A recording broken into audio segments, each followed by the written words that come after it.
10장. 다니엘이 티그리스 강가에서 환시를 보다. 페르시아 임금 키루스 제3년에 벨트사차르라는 이름으로 불리는 다니엘에게 말씀이 계시되었다. 그 말씀은 진실이며 큰 싸움에 관한 것이었다. 그는 그 말씀을 깨달았다. 환상 중에 깨달음을 얻은 것이다. 그때 나 다니엘은 3주 동안 고행을 하고 있었다. 나는 3주간을 다 채울 때까지 맛있는 음식을 먹지 않고 고기와 술을 입에 대지 않았으며 향유를 바르지도 않았다. 첫째 달 29날에 나는 큰 강, 곧 티그리스 강가에 있었다. 그때 내가 눈을 들어보니 아마포 옷을 입고 허리에는 우파즈 금으로 만든 띠를 두른 사람 하나가 서 있었다. 그의 몸은 녹주석 같고 얼굴은 번개의 모습 같았으며 눈은 횃불 같고 팔과 다리는 광을 낸 청동 같았으며 그가 말하는 소리는 군중의 아우성 같았다. 나 다니엘만 그 환상을 보았다. 나와 함께 있던 다른 사람들은 그 환상을 보지는 못하고 다만 커다란 공포가 그들을 덮치는 바람에 달아나서 몸을 숨겼다. 나 혼자 남아서 그 큰 환상을 보았다. 나는 힘이 빠지고 얼굴은 사색이 되었다. 힘이 하나도 없었다. 그때 나는 그 사람이 말하는 소리를 들었다. 그가 말하는 소리를 듣고 나는 혼수 상태에 빠지면서 얼굴을 땅에 대고 쓰러졌다. 그러자 어떤 손이 나를 흔들어 무릎과 손으로 일어나게 하였다. 그러고 나서 그가 나에게 말하였다.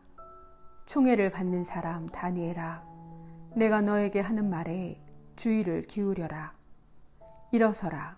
나는 파견되어 너에게 온 것이다. 그가 나에게 이 말을 할 때에 나는 떨면서 일어났다. 그가 다시 나에게 말하였다. 다니엘아, 두려워하지 마라. 네가 깨달음을 얻고 너의 하느님 앞에서 극기하기로 결심한 첫날부터 하느님께서는 너의 말을 들으셨다. 너의 그 말 때문에 내가 이렇게 온 것이다. 그런데 페르시아 나라의 제후 천사가 20하루 동안 내 앞을 가로막았다. 그래서 일품 제후 천사들 가운데 하나인 미카엘이 나를 도우러 오자 나는 그를 그곳 페르시아 임금들 곁에 남겨두었다. 그리고 나는 뒷날 네 백성에게 일어날 일을 네가 깨닫게 해주려고 왔다.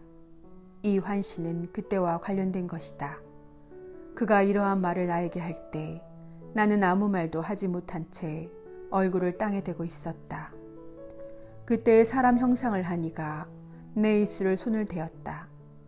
그래서 나는 입을 열고 내 앞에 서 있는 이에게 말하였다. 날이 환상 때문에 고통이 들이닥쳐 저는 힘이 하나도 없습니다. 나리의 이 종이 어떻게 나리와 이야기할 수 있겠습니까? 이제 저는 힘이 하나도 남아있지 않고 숨조차 쉴 수가 없습니다. 사람 모습을 한 이가 다시 나에게 손을 대며 힘을 북돋아 주었다.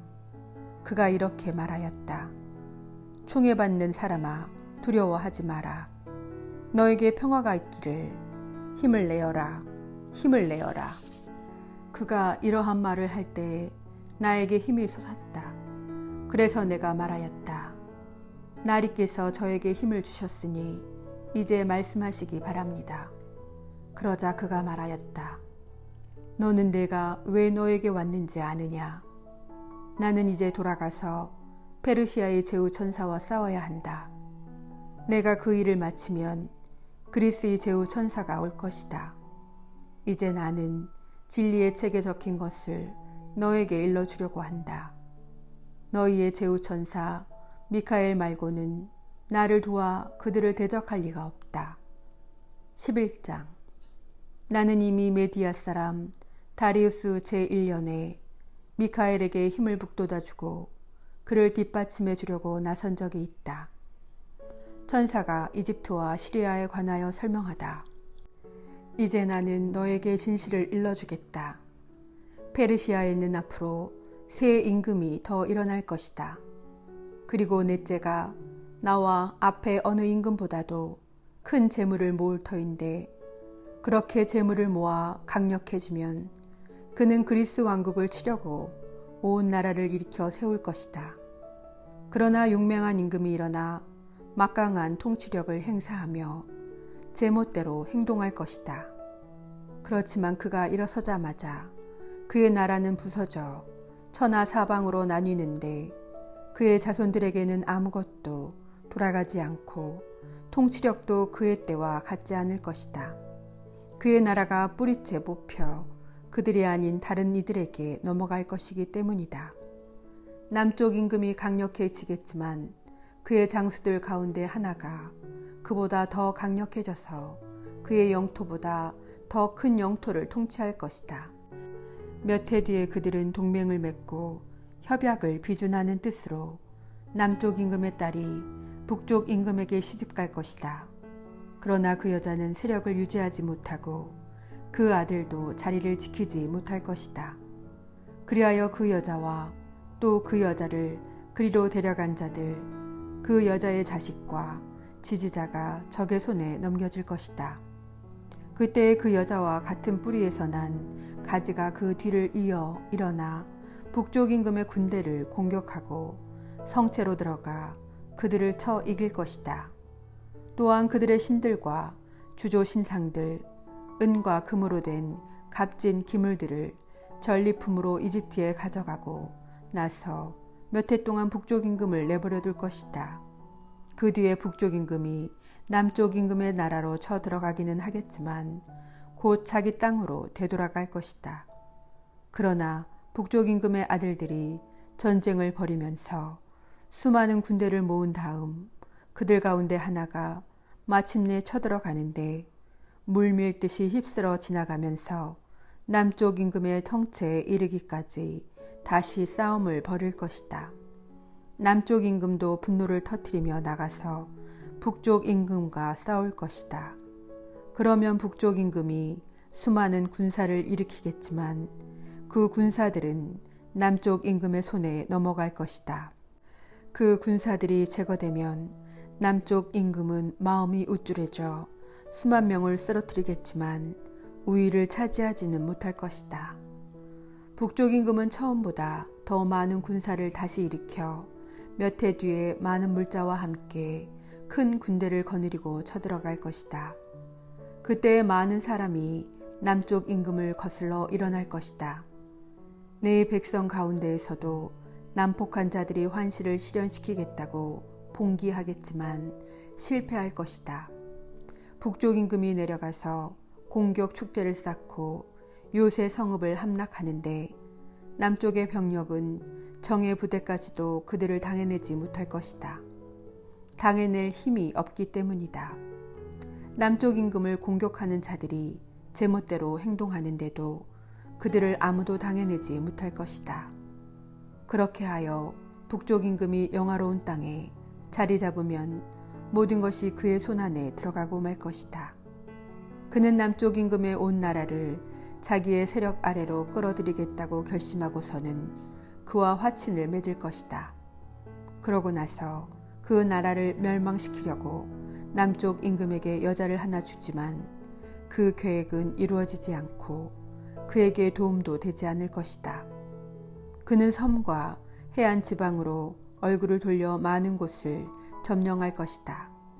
그러나 장군 하나가 그러한 그의 행패를 끝장내는데 그는 자기가 당한 행패를 그 장군에게 대갚지도 못할 것이다. 그 뒤에 그는 자기 땅의 성체들 쪽으로 얼굴을 돌리지만 비틀거리다 넘어져 사라져 버릴 것이다. 그의 뒤를 이어 다른 임금이 일어나 나라의 영광스러운 곳으로 조공징수관을 보내기도 하지만 다툼이나 전쟁이 일어나지 않았는데도 그 임금은 얼마 되지 않아 살해될 것이다. 시리아의 사악한 임금에 관하여 설명하다.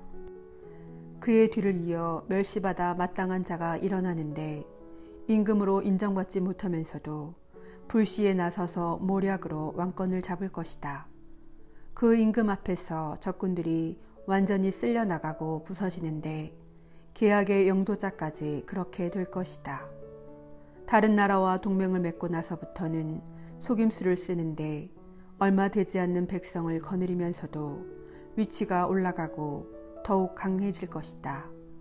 그는 불시에 그 지방의 비옥한 곳으로 쳐들어가 자기의 부하들에게 전리품과 노량물과 그 밖의 물자를 뿌리며 자기 조상들 가운데 아무도 하지 않은 짓을 할 것이다. 그리고 요새들을 칠 계략을 꾸미지만 한때에 지나지 않을 것이다.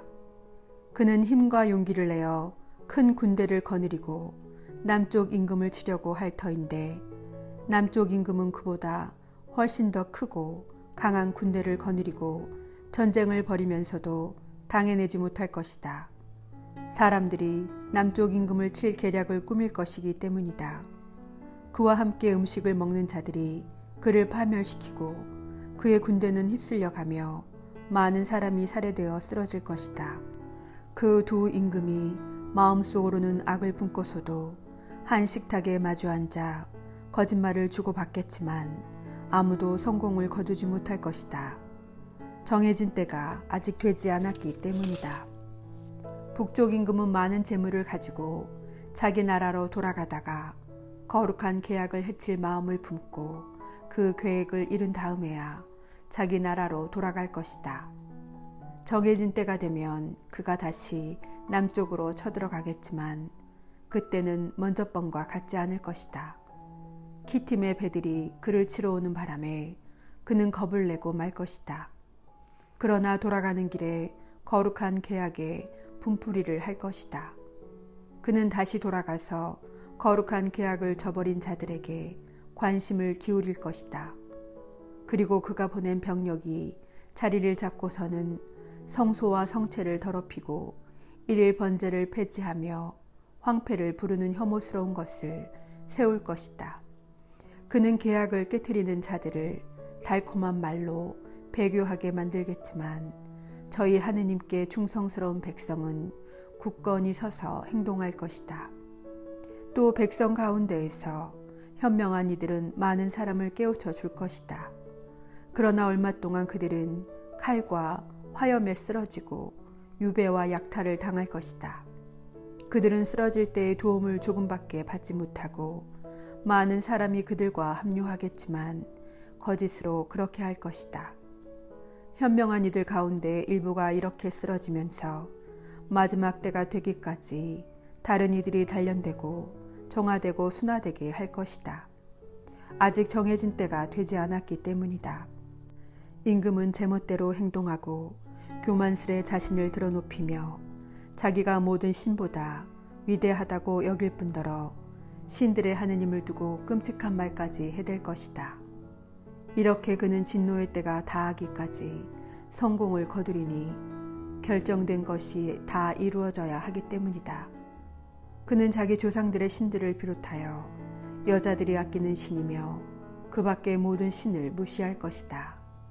자기가 그 모든 신보다 위대하다고 여기기 때문이다.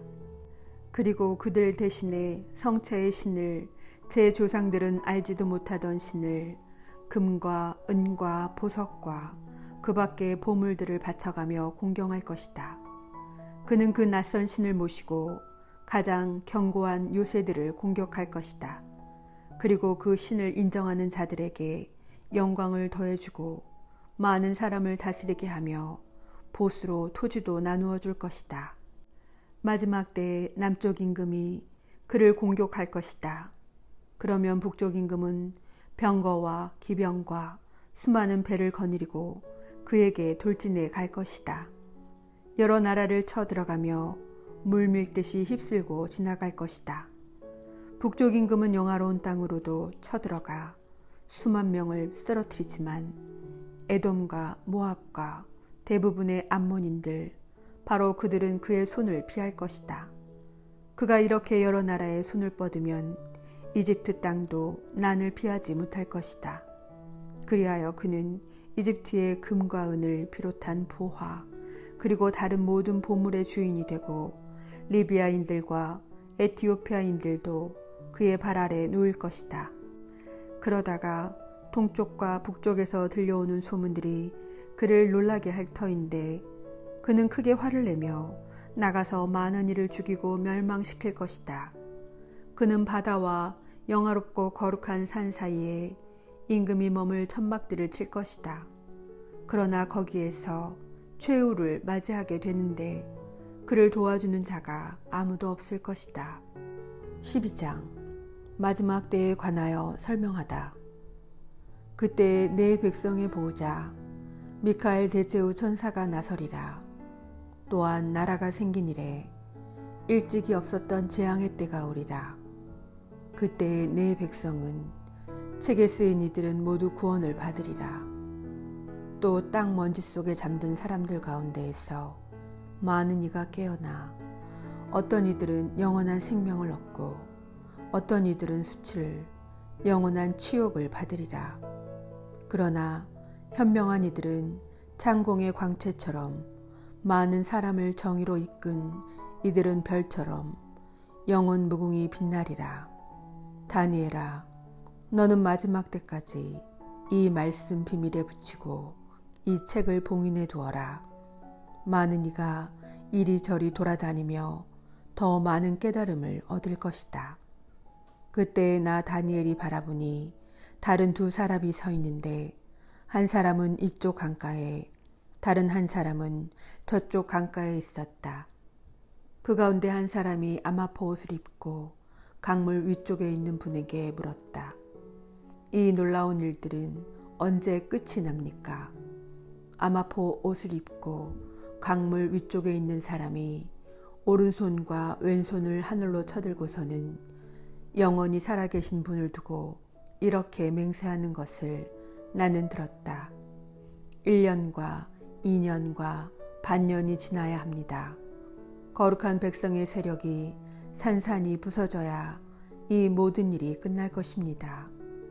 나는 이 말을 듣고 그 뜻을 깨닫지 못하여 날이 이 일들은 어떤 결과를 가져오겠습니까? 하고 물었다. 그가 대답하였다. 가거라 다니엘아. 이 말씀은 마지막 때까지 비밀에 붙여지고 봉인되어 있어야 한다.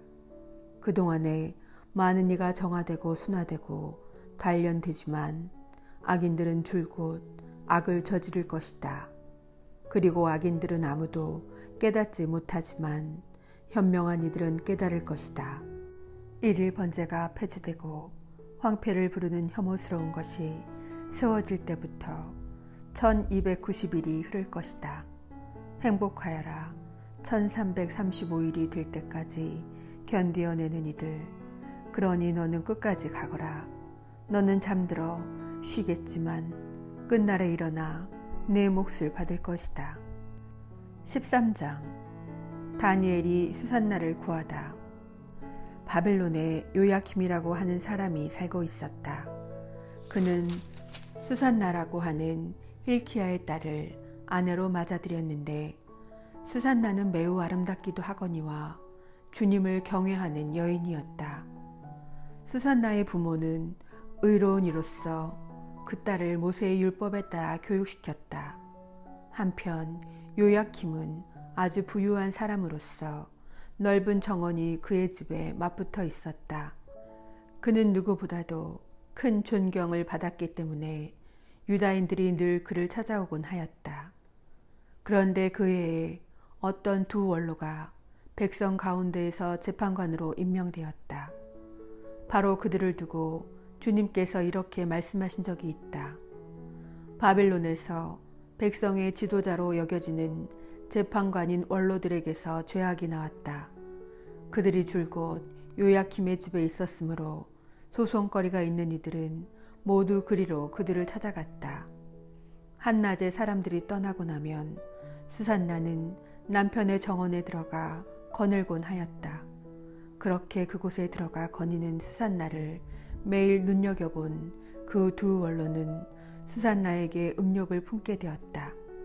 그들은 양심을 억누르고 하늘을 보지 않으려고 눈을 돌린 채 의로운 판결조차 생각하지 않았다. 둘 다 수산나 때문에 마음이 괴로웠지만 서로 고민을 말하지 않았다. 수산나와 정을 통하고 싶다는 자기들의 음욕을 밝히기가 부끄러웠던 것이다. 그러면서도 그 여인을 보려고 매일 부지런히 기회를 엿보았다. 어느 날 그들은 점심때가 되었으니 집으로 가세 하고 서로 말하고서는 그곳을 나와 헤어졌다. 그러나 그들은 되돌아오다가 마주치게 되었다. 그리고 서로 까닭을 캐묻다가 마침내 자기들의 음욕을 실토하게 되었다. 그리하여 그들은 혼자 있는 수산나를 만날 수 있는 시간을 함께 찾아보기로 약속하였다. 그들이 알맞은 날을 엿보고 있을 때 수산나가 여느 때와 마찬가지로 하녀 둘만 데리고 정원으로 들어갔다. 그리고 날이 무더웠으므로 그곳에서 목욕을 하려고 하였다. 거기에는 숨어서 수산나를 엿보는 그 두 원로 말고는 아무도 없었다. 수산나는 하녀들에게 내가 목욕을 하게 올리브 기름과 물분을 가져오고 정원문들을 닫아 걸어라 하고 말하였다. 하녀들은 수산나가 말한 대로 하였다. 곧 정원문들을 닫아 걸고서는 분부받은 것들을 가져오려고 연문으로 나갔다. 원로들이 숨어 있었기 때문에 하녀들은 그들을 보지 못하였다. 하녀들이 나가자마자 두 원로는 일어나서 수산나에게 달려가 말하였다. 자, 정원문들은 잠겼고 우리를 보는 이는 아무도 없소. 우리는 당신을 간절히 원하오. 그러니 우리 뜻을 받아들여 우리와 함께 잡시다. 그러지 않으면 어떤 젊은이가 당신과 함께 있었고 바로 그 때문에 당신이 하녀들을 내보냈다고 증언하겠소. 수산나는 탄식하며 말하였다. 나는 꼼짝 못할 공경에 빠졌소. 그렇게 하면 그것은 나에게 죽음이고 그렇게 하지 않는다 하여도 당신들의 소나기에서 빠져나갈 수가 없을 것이요. 주님 앞에 죄를 짓느니 차라리 그렇게 하지 않고 당신들의 소나기에 걸려드는 편이 더 낫소. 그러고 나서 수산나는 크게 소리를 질렀다. 그 두 원로도 수산나를 향하여 소리를 지르더니 그 가운데 하나가 달려가서 정원문을 열어젖혔다. 집에 있던 사람들이 정원에서 나는 고함 소리를 듣고 연문으로 뛰어들어가 수산나에게 일어난 일을 보았다. 원로들이 저희 쪽에 이야기를 하자 하인들은 매우 수치스럽게 생각하였다. 수산나를 두고 누가 그와 같은 말을 한 적이 한 번도 없었기 때문이다. 다음 날 수산나의 남편 요야킴의 집으로 백성이 모여들 때 그 두 원로는 수산나를 죽이겠다는 악한 생각을 가득 품고서 그리로 갔다. 그들이 백성 앞에서 말하였다. 사람을 보내어 요야킴의 아내 힐키야의 딸 수산나를 데려오게 하시오. 그러자 백성이 사람을 보냈다.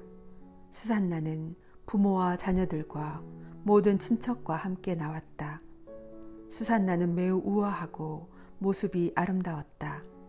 그는 베일을 쓰고 있었는데 그 악인들은 수산나의 아름다움을 보고 즐기려는 속셈으로 베일을 벗기라고 명령하였다. 그러자 수산나 곁에 있던 이들과 그를 보는 이들이 모두 울었다. 그 두 원로는 일어나 백성 한가운데에서 수산나의 머리에 자기들의 손을 얹었다. 수산나는 눈물이 가득한 채 하늘을 우러러 보았다. 마음으로 주님을 신뢰하고 있었기 때문이다. 그 두 원로는 이렇게 말하였다. 우리가 단둘이서 정원을 거닐고 있을 때 이 여자가 여종 둘을 데리고 정원으로 들어가더니 정원 문들을 닫아 걸고서는 여종들을 내보냈소. 그때 숨어있던 젊은이 하나가 이 여자에게 가더니 함께 누웠소. 정원 구석에 있던 우리는 그 죄악이 벌어지는 것을 보고서 그들에게 달려갔소. 그리고 둘이서 정을 통하는 것을 보기는 하였지만 그자가 우리보다 힘이 세어 붙잡을 수는 없었소. 그래서 그자는 문을 열고 달아나 버렸소. 그 대신 이 여자를 붙들고 그 젊은이가 누구냐고 물었지만 이 여자는 그것을 우리에게 알려주려고 하지 않았소. 이것이 우리의 증언이요. 그들이 백성의 원로이며 재판관이었기 때문에 회중은 그들을 믿고 수산나에게 사형을 선고하였다. 그때 수산나가 크게 소리 지르며 말하였다.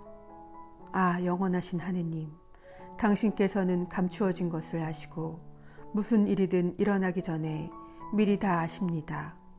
또한 당신께서는 이 자들이 저에게 관하여 거짓된 증언을 하였음도 알고 계십니다. 이 자들이 저를 해치려고 악의로 꾸며낸 것들을 하나도 하지 않았는데 저는 이제 죽게 되었습니다. 주님께서 수산나의 목소리를 들으셨다. 그리하여 사람들이 수산나를 처형하려고 끌고 갈 때 하느님께서는 다니엘이라고 하는 아주 젊은 사람 안에 있는 거룩한 영을 깨우셨다. 그러자 다니엘이 나는 이 여인의 죽음에 책임이 없습니다 하고 큰 소리로 외쳤다. 온 백성이 그에게 돌아서서 그대가 한 말은 무슨 소리요? 하고 물었다. 다니엘은 그들 한가운데에 서서 말하였다. 이스라엘 자손 여러분, 여러분은 어찌 그토록 어리석습니까?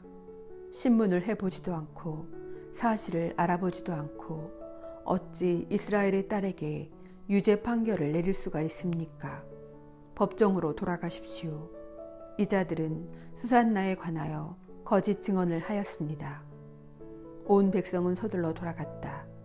그러자 다른 원로들이 그에게 말하였다. 자, 하느님께서 그대에게 원로 지위를 주셨으니 우리 가운데에 앉아서 설명해 보게. 다니엘이 저들을 서로 멀리 떼어 놓으십시오. 제가 신문을 하겠습니다. 하고 말하였다. 사람들이 그들을 따로 떼어 놓자 다니엘이 그들 가운데 한 사람을 불러 말하였다. 악한 세월 속에 나이만 먹은 당신, 이제 지난날에 저지른 당신의 죄들이 드러났소. 주님께서 죄 없는 이와 의로운 이를 죽여서는 안 된다 하고 말씀하셨는데도 당신은 죄 없는 이들에게 유죄 판결을 내리고 죄 있는 자들을 놓아주어 불의한 재판을 하였소. 자, 당신이 참으로 이 여인을 보았다면 그 둘이 어느 나무 아래에서 관계하는 것을 보았는지 말해보시오. 그자가 유향나무 아래요 하고 대답하였다. 그러자 다니엘이 말하였다. 진정 당신은 자기 머리를 내놓고 거짓말을 하였소. 하느님의 천사가 이미 하느님에게서 판결을 받아왔소. 그리고 이제 당신을 둘로 베어 버릴 것이요.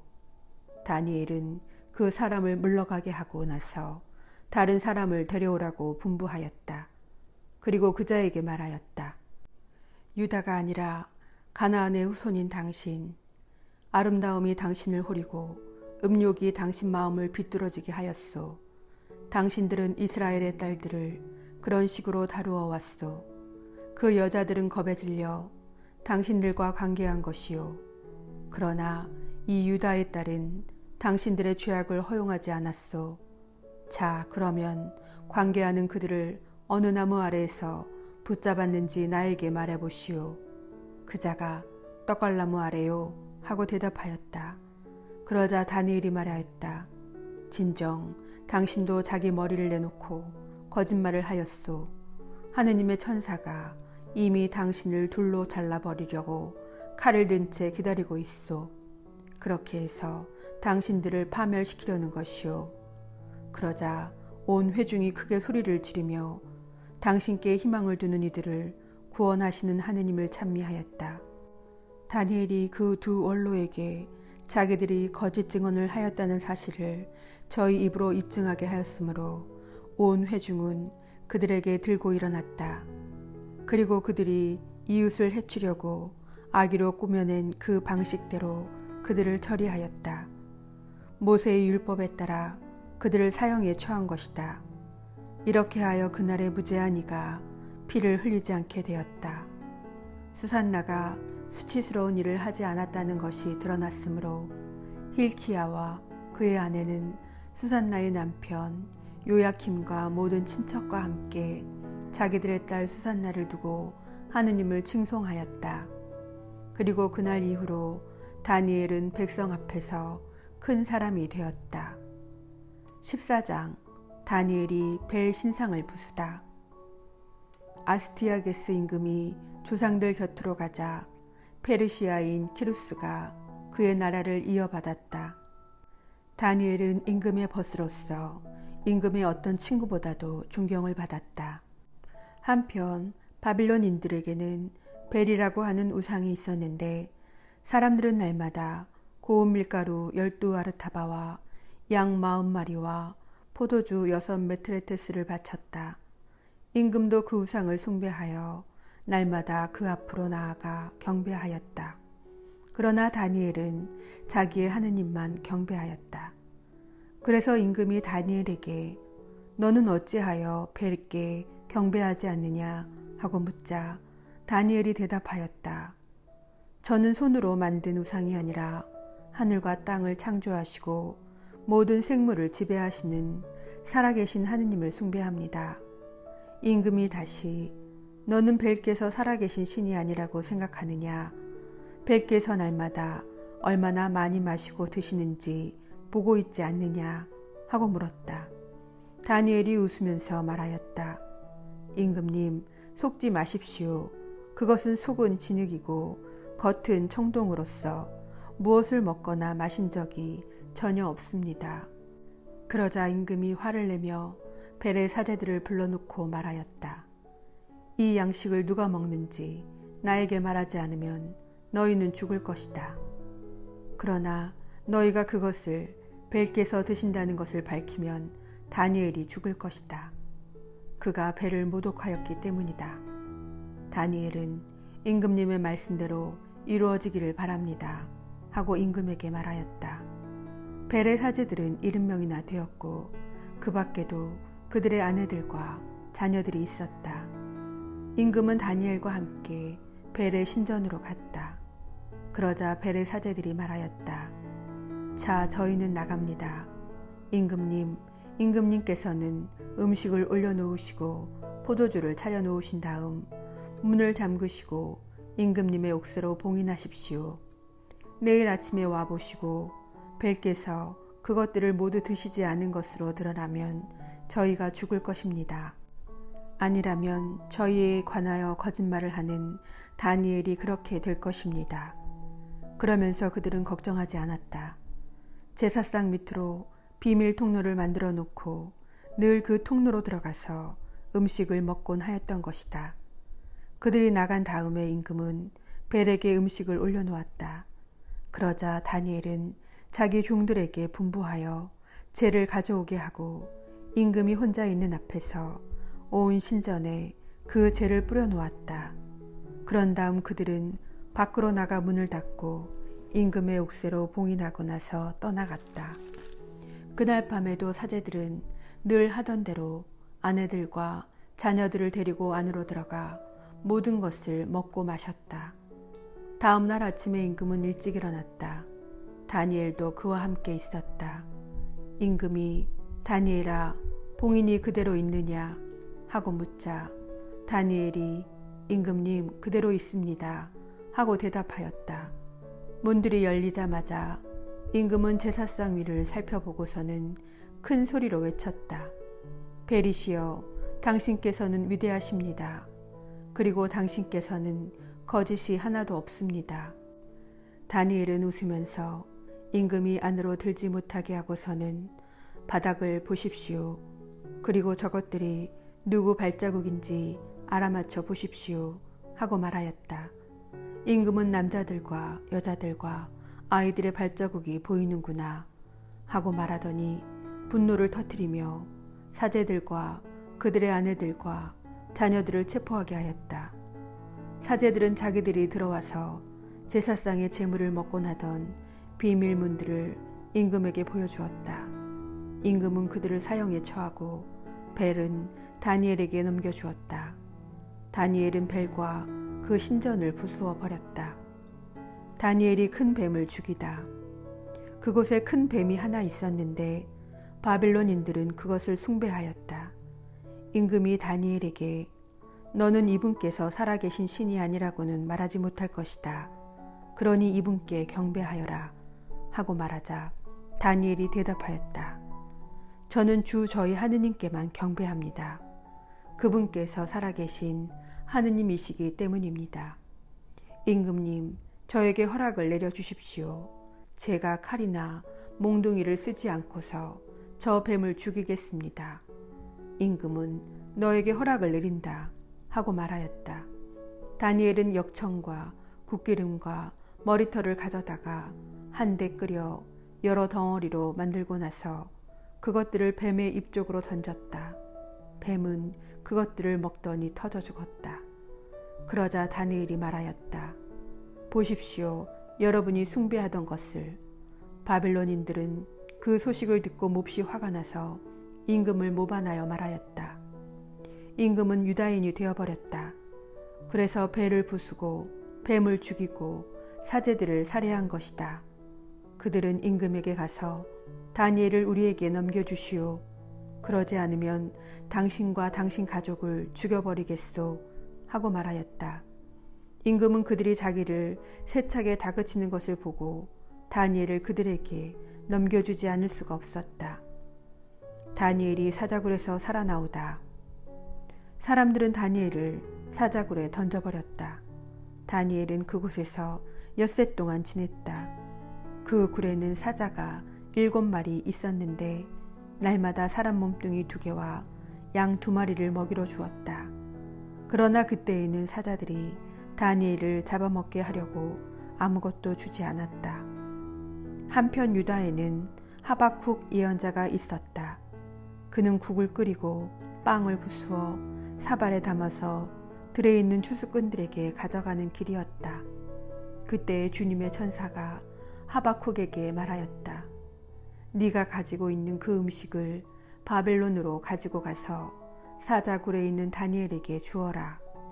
하박국은 주님, 저는 바벨론을 본 적도 없고 그 굴은 알지도 못합니다 하고 대답하였다. 그러자 주님의 천사가 하박국의 정수리를 붙들더니 머리채를 잡고 자기 영의 위력으로 바벨론에 있는 그 굴 위에 데려다 놓은 것이다. 하박국은 다니엘 하느님께서 그대에게 보내신 음식을 받으시오 하고 소리질렀다. 다니엘은 하느님, 당신께서 저를 기억해 주셨습니다. 당신을 사랑하는 이들을 저버리지 않으셨습니다 하고 말하였다. 그러고 나서 다니엘은 일어나 음식을 먹었다. 하느님의 천사는 곧바로 하박국을 그의 고장으로 데려다 놓았다. 이튿날에 임금은 다니엘의 죽음을 애도하려고 그곳으로 갔다. 굴에 다다른 임금이 안을 들여다보니 다니엘이 앉아있는 것이었다. 임금이 큰 소리로 외쳤다. 주 다니엘의 하느님, 당신께서는 위대하십니다. 당신 말고 다른 분은 계시지 않습니다. 그러고 나서 임금은 다니엘을 끌어올리고 그의 파멸을 꾀한 책임자들을 굴 속으로 던지게 하였다. 그들은 임금이 보는 앞에서 곧바로 사자들에게 먹히고 말았다. 이상 다니엘서를 마치겠습니다. 성경 읽은 후 드리는 기도 바치겠습니다. 말씀은 내 발의 등불이요 나의 길에 빛이옵니다. 주님, 저희가 성경을 생명의 말씀으로 믿고 기도하며 살고 선포하게 하시어 언제나 성령 안에서 평화의 기쁨을 누리게 하소서. 아멘. 성부와 성자와 성령의 이름으로 아멘.